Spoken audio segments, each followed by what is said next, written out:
All righty, everybody. It is Wednesday the 12th. Welcome to another edition of the Winner's Circle podcast, sports betting podcast. I'm your host today, Sean Higgs, coming at you from a regular chair, not a special chair like old man Ross. We got a new old man though on a Wednesday. We fill him in. We're rotating the old timers. Chipper's joining Ross us. looks a little different today, Sean. Yeah, definitely not Harvey Keitel.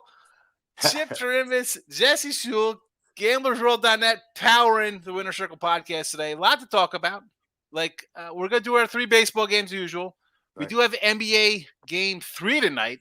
Now, me, Ross and Jesse, we did the show yesterday, so you could find that with picks and who we like in that game. We're going to ask Chipper. We're going to talk about it real fast because since then, a little Porzingis injury. So, Jess gave out some props yesterday. We'll talk to him in a second. But Chipper, good to see you, my friend. How you doing? It's great to be seen. Thank you very much. And after let's say an in and out weekend, coming back with a 3-0 yesterday was much needed in Major League Baseball because I had struggled Saturday and Sunday.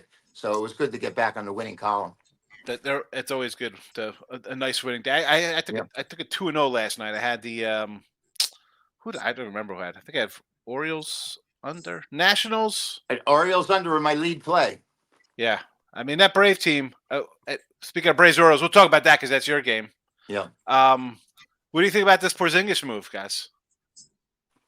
I don't know if it's going to have that much effect. They've played enough without him. I mean, I don't think there's a major adjustment. I mean, it was certainly a boost in the arm with his performance in Game 1, but I don't think it's going to affect them mentally at all. Team-wise, though, you saw Dallas had problems a little bit, especially in Game 1. We could talk about their shooting just being pathetic, but they had no answer for them. I don't know. The line, I saw a 3, then I saw it come down to 2.5. I don't know what to expect. Jess, thoughts? Here are my thoughts. I had Dallas in Game 1. Turned out it wasn't a great pick. I went back with Dallas in Game 2, lose by 0.5 point. I still feel like that was the right play, though, to take Dallas in that game. But one thing I'm going to say, even though I'm 0-2 in the finals so far, I can sleep easy knowing at least I'm not the guy that bet a Porzingis MVP ticket at 8-1 after Game 1 because that was not the right play. As long as we talk about NBA, at least 2 games. We could probably think more because the NBA doesn't want to sweep, so we could probably get maybe a 5-piece or maybe 3 games. $79. Here we go. It's scrolling. New reduced price. NBA. $79. Go get it. GamblersWorld.net for your NBA and plus baseball. We do have a hockey game tomorrow. Any thoughts on a NHL? It's really sad. It's Game 3. Panthers up 2-0. I mean, we're gonna talk about it for about 1 minute and 30 seconds. Any thoughts on the ice before we get to baseball? Real sport. Let me just say I'm going to say Oilers first period in Game 3. Just that arena is going to be rocking. They're going to come out flying. I don't have any confidence that they. Well, I shouldn't say I don't have any, but I'm more confident that they start well than they. You're down 2-0. You better come out strong at home. Come on. Yeah, I think the Oilers are the side, Sean, but, in that Dallas game, it's all Kyrie Irving. I mean, the world is flat for him nowadays because he just can't get it together against the Celtics. I think he's 0-6 since he's been traded or since he left them. So it's all Kyrie in my mind in that series. Is he? I thought he was like 0-12 in Boston, too, by the way. He hasn't won in Boston since he stomped on the Leprechaun. Yeah, it's he's the difference maker. I got a Kyrie 9-1 for an MVP thinking – he's the one. Luka's great. We know how awesome he is. He's the best guy in whatever you may think. He's the best guy playing in the finals. But you need a second fiddle. You need your, Batman and Robin. He doesn't have to play second fiddle to anybody. That guy sometimes is the absolute best player on the floor when he wants to be, but he doesn't come to play every day. Listen, you're down 0-2 at home. Game 3. You've shot terribly the first 2 games, 39 and 32%, 8 or whatever you are from 3. Let's get some home cooking here and make this a series here, folks. What are we doing? But all right, that's some baseball from us. Or excuse me, that was some NBA. Now we'll jump into some MLB, and we'll go to Jesse first here. The Yankees and the Royals. Yanks just roll. I think they're like 24-3 or something ridiculous, on pace for 113 wins, a 145 fave here. Run lines plus even money, $1 here.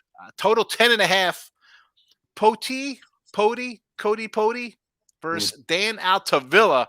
Really, the 31-year-old guy, 2 starts in 2021, 2 starts at 29 or 14, 17 starts in 2019.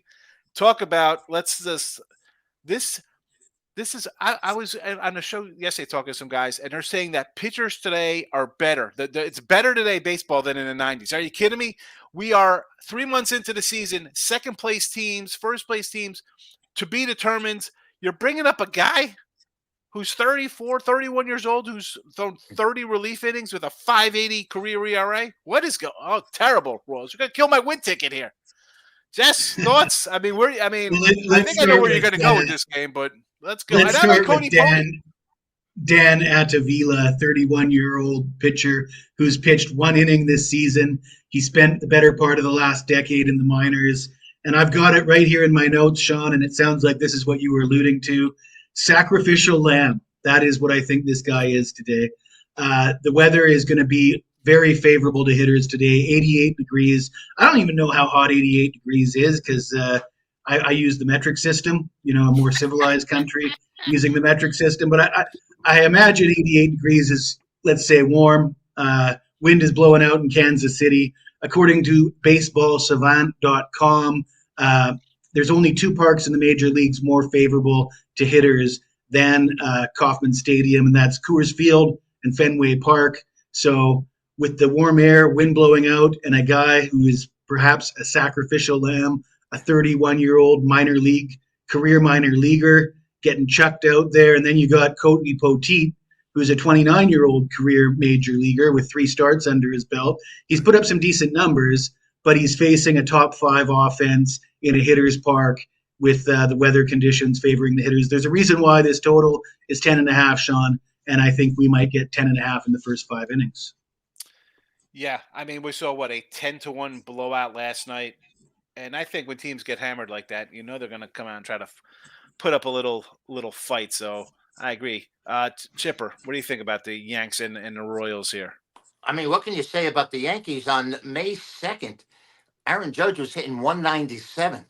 And right now he's hitting 309. In his last 11 at-bats, he's had 8 hits with 3 home runs and 2 doubles. 4 home runs and 2 doubles. He has been the Yankees, and scoring runs is what they're doing right now. Although their pitching staff, to many surprise, including myself, is like the 3rd best ERA in all of baseball. And I think this is an over as well. Jesse, I have to agree with you with all the points you were making. Although the Royals are 24-12 at home, which is a pretty decent record and are much improved, this Yankee juggernaut, 47-21, 25-11 on the road.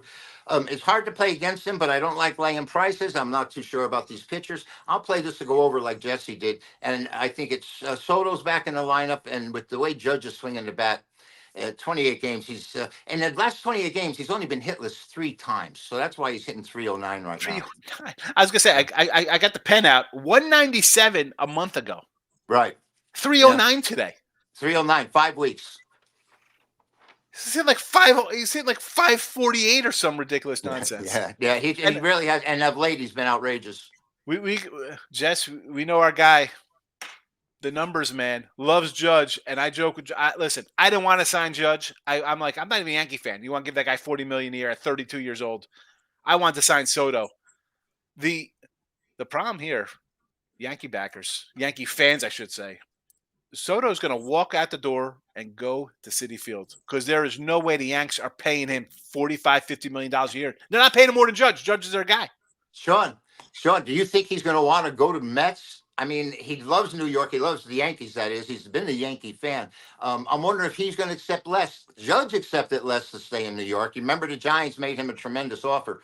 So I'm really wondering about that. I know agent? In New York they talk about it every day. Is Boris his agent? They talk about it every day. Is he going to take the money? If he takes the money, he will be a Met. If Boris is his agent, he's taking the money. He's taking the money. Most likely. Because look at Snell. Look at Montgomery, these guys. Who else? Chapman. He will leave these guys out. Well, we'll get you a lot of money. and listen, Soto's gonna get money because the guy's 25 years old. He's not on Yeah. the other side of 30. He's Right. 25. He's not even peak yet. He's not even in his prime. You tell me he's not gonna. He's going to go to a wasteland at Citi He's going to Field. turn down a difference of $300 million. Because let's be honest, the Yankees say here's a half a bill, give him 500, and the other team just say here's 700 million, here's 800 million. No Well, way, he's out of here.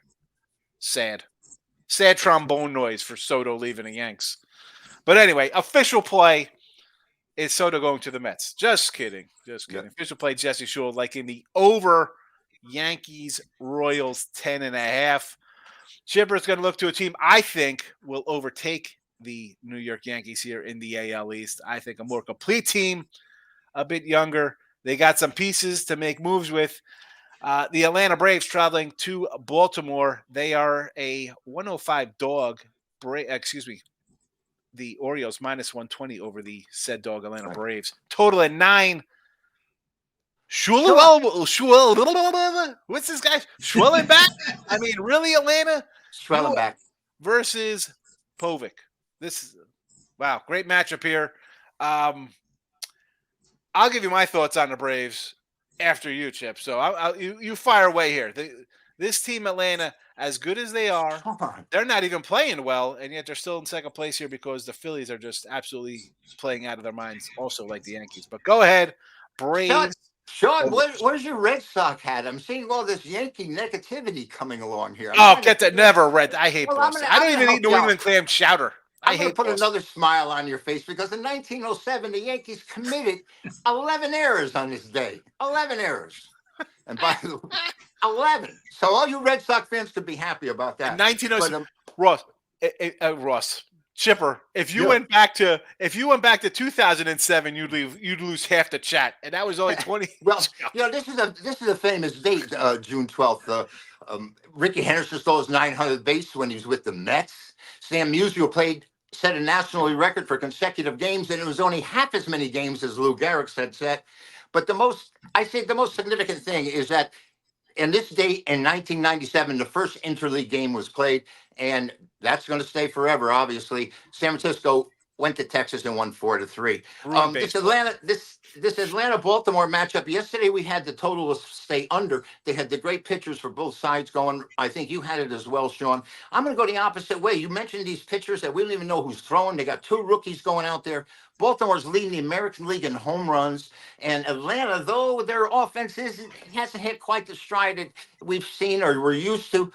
I think this team can put up enough runs against the Orioles. I think this game goes over the total. And by the way, Sean, I don't know if we mentioned this Baltimore team on the run line is like 40-24, which is absolutely incredible. And they're getting money back on almost every time you lay that. So it's very unusual. But these 2 pitchers are very inconsistent. I expect this game to go over the total easily. 106 home runs by the Orioles leads the major leagues. Chipper, official play over the 9. Braves, Orioles, Schwellenbach, Povich. Maury Povich's son, I guess. Remember Maury Povich? Chad? Close enough in spelling. Cade? What's his name? Jess, what do you think? It seems like a similar train of thought to my play on the Yankees-Royals game. You got these 2 guys that you're not that familiar with. Low expectations. You got 2 teams that can hit. But my question for Chipper is, back in the day, Chip, they didn't offer us all these options like first 5 innings plays. No. Given it's the starting pitchers that we're asking questions about, do you think it might be better to play over for the first 5 innings? Definitely. Particularly, Atlanta's bullpen hasn't been as strong as Baltimore's, but I don't know. I think these bats come out today after yesterday's low-scoring game. It's just it's how I see it. I'm not a big totals player for the most part, but we're doing pretty well with them. And yesterday was under. I expect this one to go over easily, like you said, in the first 5 innings with these 2 pitchers. I don't think either of these guys is going to go deeper than 5 innings. That's right. That's why I'm looking at this. Yeah. I'm going to disagree with you guys here. I play some totals. I think I'm 62-40 with totals on this. Not bad at all. I kind of like the under, and it's simply, we got a couple punching bags out here. But I cannot overlook the Braves 38-24 to the under on the season. They had a great 2-week stretch to start the year, and you're like, look at this. And then they've fallen off, and they're pitching as bad as the bullpen's been so or average. Otherwise, they're still going under the total left and right. And I got this before. You talk about May 2nd for Judge going for 197 to 309. How about since May 1st, the Braves? This was on Twitter. A guy named Brooksgate. He's just a baseball. He puts a bunch of stuff out there. I found him like, wow, that's awesome. The Braves offense. And I won't bore you with like the actual, like all this, the actual numbers, but just their rankings and batting average since May 1st. 28th in batting average, 27th OPS, a ridiculous WAR plus C, the WRC, 27th. They are 17th in homers, 29th in stolen bases, whatever. 28th in runs, first in hard hit contact rate, whatever percentage. Like, does that mean the balls are going to fall? This is the kind of stuff I think ruins baseball when you talk about hard hit percentages. Yeah. But overall, for me, batting averages, runs, homers, stolen bases, things that actually generate real runs, 27, 28 in the league. You're not scoring runs. Jesse, we're pooping in our hands here and hoping in the other. We're hoping for brave runs here. I don't know. I'm against you guys, but the official play, I just want to throw my 2 cents of my brave unders that we've been riding all the time. Chipper I likes got an the additional point for you, Sean, and it Go might ahead. surprise the two of you. Yes. Would you guys think it's fair to say that Camden Yards is a hitter's park? Oh, yes. It used to be, but It might surprise you that the park factor on Baseball Savant has them listed as the 23rd most favorable hitter's park this season. Did they move in the fence or something? I thought they moved the fences, but also, who's pitching for them? Rodriguez is good. Burns is good. Bradish has been good. If you're getting good pitching and you're winning games 6-2, 7-0, you're going under those kind of totals. You're still winning games. You're still putting up kind of runs. They're kind of as good as the offense is. I don't say it's clunky, but they're like in bunches, right? You see them always like 5-6-7, 5-6-7. But if you're not giving up any runs to pitching wise, and now listen, Krimble, they got to do something about the bullpen. They need a better guy closing out games. But those kind of stats, that's like Minute Maid. People think like you come down Houston, oh, that's a big hitter's park. That is a pitcher's park. It's odd. Like you think stadiums automatically assume it's hitters. Well, it's not. They're scoring runs, but they're not giving many up with their staff. I don't know. I got the Rangers and Dodgers. So this line just came up, and what am I going to say? Do I love huge lines like this? We got the Dodgers laying a one. Now, actually, I see a 175. It was 160 earlier here against Texas, getting back a 155. Total of 8.5. Bueller, I'm guessing this is a Gray sighting because, I'll make excuses, folks. I picked the games for the schedule this week for everybody, and we get some games like this, TBDs. We get a terrible matchup with pitchers in Yankees and Royals, a couple first and second place teams, and the Braves second place team. Orioles, we get gas cans. And today, really, we get I'm guessing it's John Gray. That is, from all intents and purposes, he was on the injured list. He came last week on the 8th, pitched 2 3/4 innings out of the bullpen. They wanted to give him a bullpen session beforehand. I'll be taking the Rangers today, believe it or not, plus 140 or 155, whatever it's moving up to. Gray, and again, Texas is it a World Series hangover? I don't think so, because you have Gray, Scherzer, DeGrom, Evaldi, all these guys that spent time. 7 starting pitchers on the disabled list. You had Young out. You had the other young outfielder out for the Rangers. Seager not playing. They've had a lot of injuries. Haven't been hitting the ball. Pitching has been so-so. I'm getting 150, let's call it a 152 here, whatever it is, against Bueller. Now, I love Walker Bueller. But again, we got a guy come back from injury. He's got 6 starts this year. 5 of the 6 starts, 3 or more runs. 4 or 5 runs in some of these games. Yep. So, another instance of Jesse's liking the over in a game where a team loses 10-1. I got a team coming off a 15-2 shellacking. I mean, it was 14-0 at one point. You're going to show some pride. bounce back after something like that. I'm getting a big dog. If Gray, and he's been solid all season, if he's going to go 5 and give up 2 runs here, maybe we stay alive because Buehler has not been Hall of Fame trajectory Buehler like he was before his injury. So I'm getting a big plus money here with the Rangers off a pretty humiliating loss. So I'll take a dog here to bounce back. I don't know, Chipper. What do you think about my underdog play here? And on hopefully it's Sean Gray. From what I read no, here on the Ranger sites, it's Sean Gray. your reasoning is sound. I always like coming with a team that's been humiliated or denigrated the day before.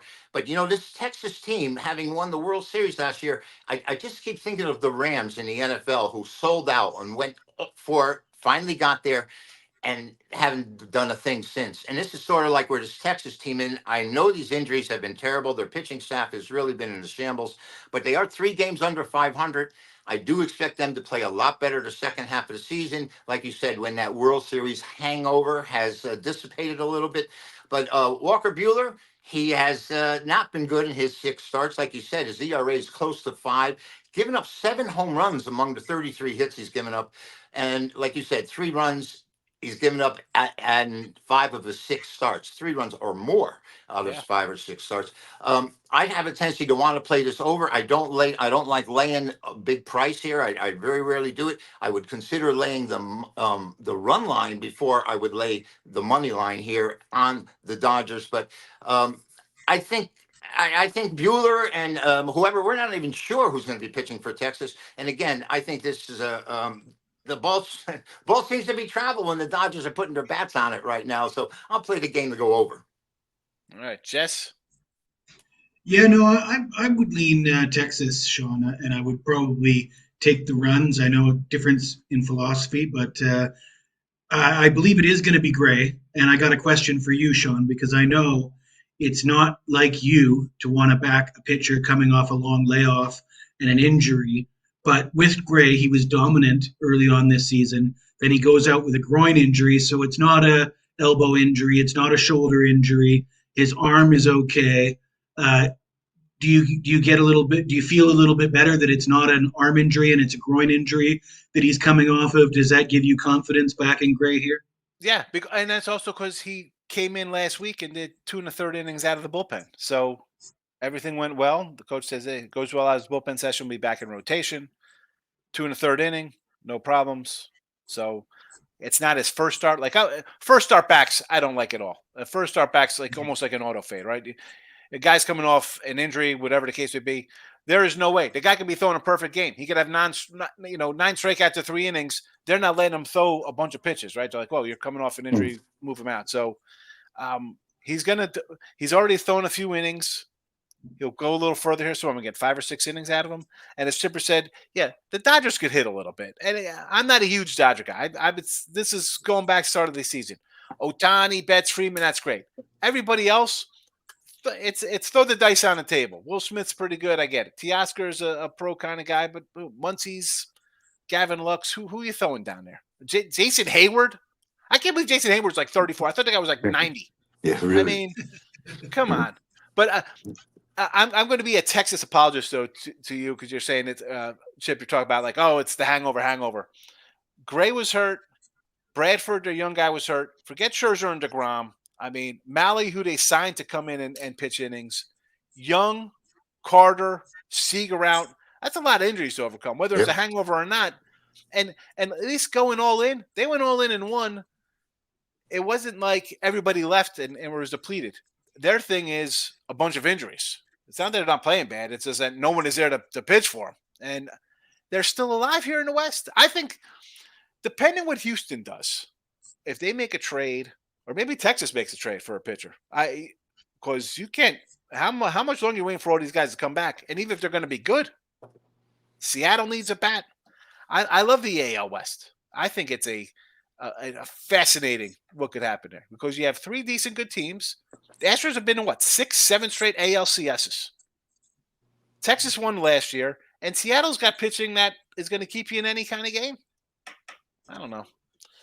That's another podcast for us to talk about the AL West. But all right, let's do a little recap here with our games. One, we'll talk about the NBA. before I even jump into that. A little teaser segment, like we're jumping to a commercial on the news channel. NBA packages up $79. You're going to get a minimum of 2 games. Let's be honest. You're probably going to get more than that because we're not going to get a sweep here. All right. So you're going to get more than 2 games here for $79 at the Gamblers World website. So do that. Do that. Now, your freebies, we got you covered. Chipper is coming in over Braves, Orioles, 9 runs. Jesse, another over 10.5. The Yankees and Royals. I am taking a underdog, Texas Rangers. You might just have to be an action play. I'm assuming Gray, but sometimes when you assume, you make an ass out of you and me. I'm just going by what the coach says. I'll take a plus 140, 150, 150, whatever. Get the best number for the Dodgers game. Take the underdog. That's where we'll be. Now, before I get to Jesse, and he's going to yell at us to do something, please hit the like button. Support the Winner Circle podcast, Gamblers World website. Like buttons. We have the YouTube channel. We got Twitter. Notification bells on. 5 days a week. Free pick videos here. Live shows on Fridays at 1 o'clock Eastern time. Tomorrow, Ross will be back. All right. Have no fear. Ross will be here. All right. Jesse, what do we like to do with a like button? Smash that like button. Oh, my goodness.